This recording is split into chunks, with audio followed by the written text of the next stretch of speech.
अस्सलामुअलैकुम NFY collection में खुशामदीद। कैसे हैं मेरे यूवर्स। आज मैं आपको सिखाऊंगी वी पेलिकेट या ओवरलैप कॉलर स्टाइल। इसको चाइनीज़ कॉलर भी कहते हैं। ये मैं इस कपड़े में आपको सिखाने वाली हूँ। इस कपड़े ये खद्दर का कपड़ा है, इसमें मैं आपको ये डिज़ाइन सिखाऊंगी। अगर आप मेरे चैनल पे न्यू हैं तो मेरे चैनल को सब्सक्राइब कीजिए, लाइक कीजिए और बेल आइकन को भी प्रेस कर लीजिए ताकि मेरी नेक्स्ट वीडियो का नोटिफिकेशन सबसे पहले आपको मिल सके। अब ये देखिए, सबसे पहले मैं इसको वी शेप करना है तो मैं इस कपड़े की डेप्थ लूँगी। इसकी डेप्थ मैं 8 इंच पे रखी हूँ। हाँ, 1 इंच तो कॉलर अपना हो जाएगा, हाफ इंच इसकी सिलाई चली जाएगी इसकी कंधे की। जब कंधे की सिलाई हाफ इंच और कॉलर हमारा 1 इंच तो 1.5 इंच इसमें से माइनस हो जाएगा, तो 6.5 इंच का हमारा गला तैयार होगा। तो इसलिए मैं 8 इंच पे एक मार्क करके अब यहाँ वी शेप डालने के लिए गले की मार्किंग करूँगी।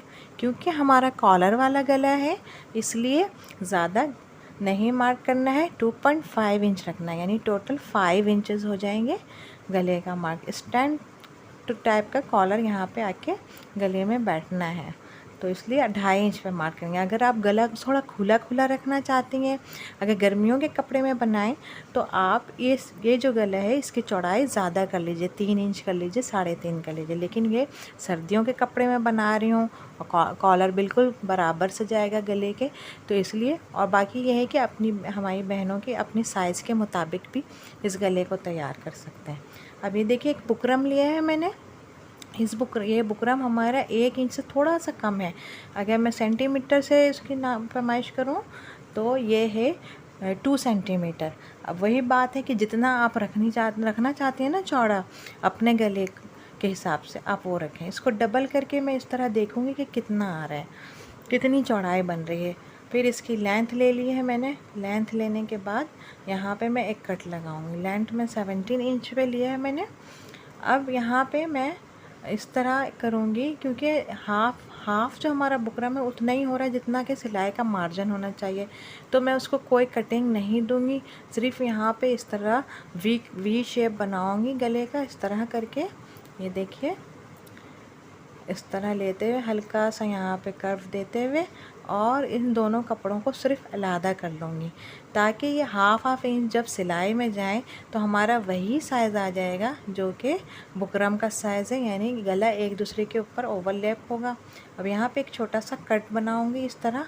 ये कट आपको शायद नज़र नहीं आया है तो मैं इसको ओपन करके अच्छे तरीके से आपको दिखा देती हूँ।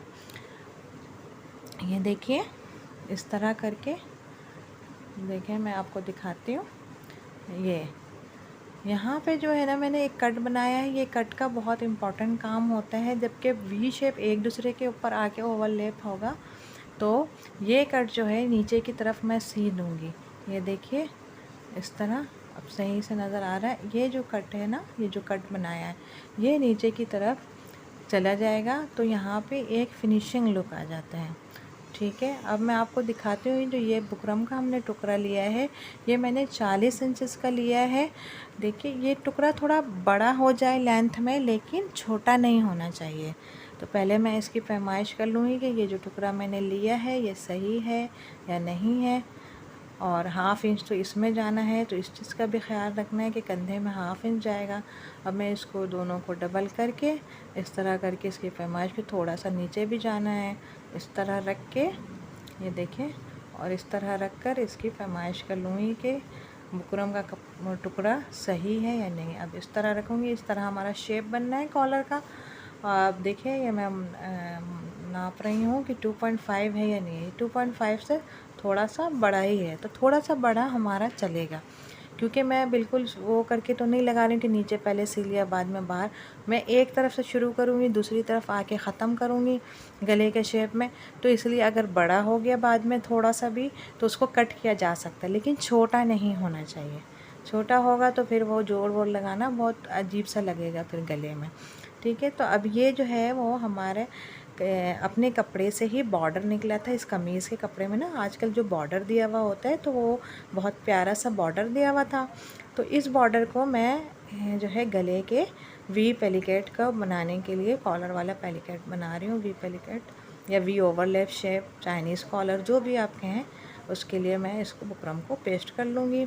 थोड़ा सा कपड़ा वहाँ पे मार्जिन रखूँगी सिलाई का, इस तरह देखिए डबल करके मैंने पहले चेक किया हुआ था, उस लिहाज से बुकरम को बैठाया है कि बीच में दरमियान में बुकरम आ जाएगा और ये जो दोनों कपड़े हैं इस तरह ये सिलाई मार्जिन में चले जाएंगे हमारे, तो ये शेप बन जाएगा हमारे कॉलर का। कॉलर की चौड़ाई जो है आप अपने गले के मुनासिबत से रखिएगा। अब देखिए ये मैं एक तरफ रख के सिलना शुरू की हूँ। पहले सिलाई को वही लॉक करेंगे जो मैं अपने हर वीडियो में बताती हूँ।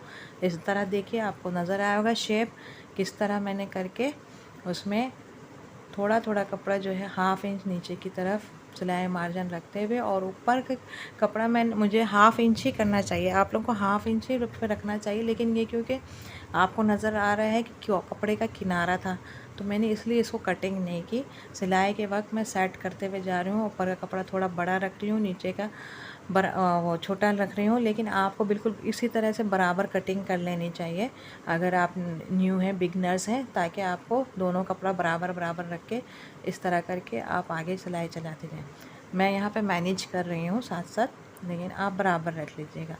अब ये पीछे का गला आया, जब पीछे का गला आप जैसे गोल गला वगैरह कोई बनाती हैं तो पीछे का गला 2 से 3 इंच 2.5 इंच अपने लिहाज से कटिंग करती हैं गहरा, लेकिन कॉलर वाले में भी ऐसा है कि आपको कटिंग नहीं करनी, ऐसा बिल्कुल भी नहीं है। इसमें हाफ इंच गहरा आप एक गला कटिंग कर लीजिएगा तो इससे कॉलर बहुत अच्छा बैठता है। इस टिप्स को जो है ना आप लाजमी सीखें, ये बड़े से बड़े दर्जी भी नहीं बताएंगे आपको, वो लोग भी ऐसे सी के दे देते हैं। बाज़ औक़ात पीछे से गला जो है ना अजीब सा जो है चुनारा होता है, अजीब सा प्लेट आ जाता है उसमें, तो एक हाफ इंच का गला कट कर लीजिएगा पीछे। और इस तरह करके अब मैं दूसरी साइड आ रही हूँ, इस सिलाई को यहाँ पे आके रोकूँगी। ये देखिए अब मैं स्लो करके आपको दिखा रही हूँ, ये देखिए इस तरह आके जहाँ पे हमारा ख़त्म हो रहा है, जहाँ पे एक नोक बनाया था मैंने, उस नोक के बिल्कुल साइड में जहाँ हमारा ख़त्म हो रहा है वहाँ पे आके मैंने सिलाई को रोक दिया है।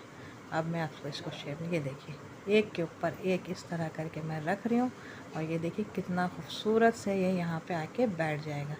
बाद में मैं इसको यहाँ पे सिलाई भी ऊपर से लगा दूँगी। ये देखिए ये कॉलर हमारा तकरीबन सेट हो गया है, सिल ही गया है पूरा, बस अब इसकी फ़िनिशिंग बाकी है। इसकी फ़िनिशिंग जो है ना, यहाँ से जो मैंने एक कपड़ा छोड़ा था नोक वाला, ये देखिए पीछे, ये देखिए थोड़ा सा बड़ा था ये हमारा कपड़ा, इसको पहले मैं कट कर लूँगी। ये देखिए इसको कट कर लेती हूँ, ज़्यादा बड़ा छोड़ना भी नहीं है यहाँ पे। अब ये देखिए एक दूसरे के ऊपर ओवरलैप इस तरह रख के और अब मैं इसको पलटूँगी और पलट के आपको दिखाती हूँ। ये देखिए वो जो नोक वाला कपड़ा था हमारा, ये यहाँ पर है, इसको मैं एक सिलाई लगा दूँगी इस तरह पकड़ के। ये देखिए बिल्कुल सीधा करके फिनिशिंग के साथ, देखिए आड़ी सिलाई नहीं हो, टेढ़ी वेढ़ी नहीं हो, बिल्कुल सीधी करके पहले सेट करेंगे और उसको फिर पकड़ के यहाँ पे अच्छी तरीके से सेट करने के बाद यहाँ पे एक सिलाई लगा दूँगी। ये देखिए इस तरह से। उम्मीद है आपको कुछ समझ में आ रहा होगा, कुछ पसंद आ रहा होगा, तो आप मेरे चैनल पे कुछ सीख रहे हैं तो मेरे चैनल को लाजमी सब्सक्राइब कीजिए। कमेंट में बताया कीजिए कि आपको ये मेरी कोशिश, ये काविश कैसी लग रही है, मुझे आपके कमेंट्स का इंतज़ार रहता है।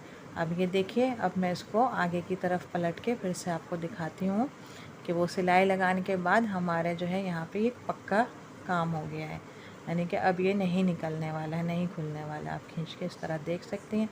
अब मैं ऊपर से इसकी सिलाई चला दूँगी ताकि ये बिल्कुल ही फिनिशिंग इसके ऊपर आ जाए और ये एक खूबसूरत सा हमारा गला तैयार हो जाए।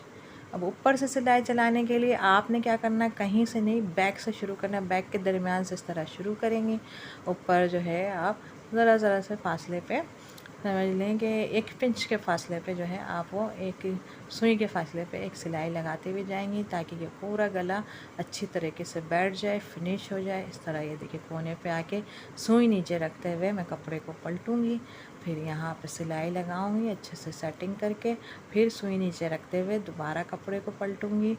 सुई नीचे रखने वाली टिप्स को आपने बिगनर्स याद रखनी है। सुई उठना नहीं चाहिए, आपका सुई उठ जाता है और उसके बाद जब आप कपड़े को इधर उधर पलटती हैं इधर उधर करती हैं तो आपकी सिलाई की लाइनिंग ख़राब हो जाती है, इधर उधर हो जाता है, फिर सिलाई में फिनिशिंग नहीं आती है। देखिए इस तरह करते हुए अब मैं पीछे की तरफ आ रही हूँ, गले के पीछे की तरफ जहाँ से सिलाई शुरू किया था। यहाँ पे आके आपको सिलाई को रोक देना है और इस तरह कट करके धागा निकाल लेना। अब देखिए ये कितने अच्छे से फिनिशिंग से वी कॉलर शेप हमारा तैयार हुआ है। अब सिर्फ इस तरह खुला तो नहीं रखना है, हमारे अपने सर का साइज़ ले लीजिए, किसी का 22, किसी का 23, किसी का 24 होता है, तो उस लिहाज से इतना ही आपको गला खोल देना है। बाकी में एक पिन लगा के मैंने आपको दिखा दिया, वहाँ तक मुझे वो गला बंद कर देना है। यहाँ से मैं सिलाई लगाना शुरू करूँगी, लॉक करके सिलाई को लगाना शुरू किया है और यहाँ तक लाके पिन निकाल देती हूँ मैं। अच्छे से वी पेलिकेट शेप को शेप देते हुए आगे की तरफ सिलाई लाई और यहाँ पे रोक के पीछे की तरफ सिलाई लेकर गई हूँ ताकि ये लॉक हो जाए, खुले नहीं। और मैंने यहाँ पे 24 या 25 इंच का गला खुला रखा है। बाकी इतना जब गला ढक रहा है तो वो पहनने में आसानी हो जाएगी। अब ये देखिए, अब इसका बैक साइड में तुरपाई करके आपको दिखाती हूँ। ये देखिए ये तुरपाई हो गया है, माशाल्लाह इतना खूबसूरत गला बना है। उम्मीद है आपको पसंद आया होगा। अब आपसे इजाज़त चाहती हूँ, अल्लाह हाफिज़।